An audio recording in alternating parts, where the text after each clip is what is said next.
the way that really I have found to make this accessible to people is to just let them know and remind us all that every single memory that you have ever had came to you through your five senses. Every single memory that you'll have from this podcast today, or any memory that you'll have or not have in the future, comes to you through your five senses. And so when those signals are of high quality, then your brain is able to process those signals. And as Dr. Leon said, it really needs a lot of stimulation. People think that our brain's job all day is to create, artificial anxiety in our lives. And that's not the case.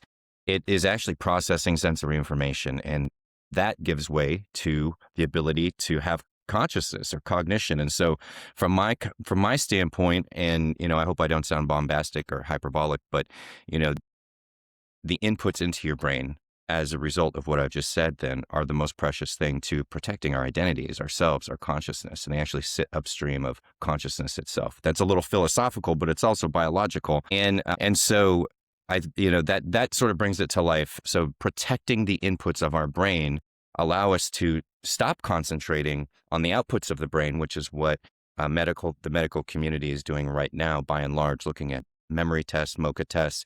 And by that time, you might have had a smell impairment for a very long time, impacting everything that Dr. Leon just said. We are unable to detect the absence of stimuli. If it's not there, how are we going to know that it's not there?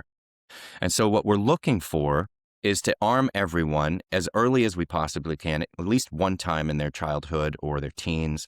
Where are you? Are you neurodivergent? Are you one of the 10% of people who have a color blindness and you don't know it? Is there an issue congenitally with your left ear and from a hearing standpoint that you've just adapted to, just like we do after a concussion, where we just expect the food to not taste as good and we don't remember how much of a positive emotion was associated with that sort of ozone smell after a lightning strike or the first rain after a long summer. And, those things, we don't miss them when they're not prompted.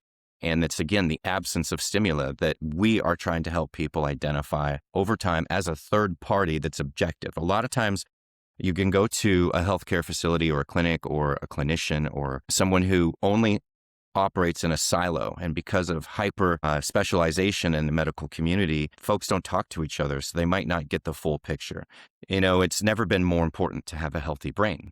And that is the differentiator between us and super intelligence, digital non-biological intelligence.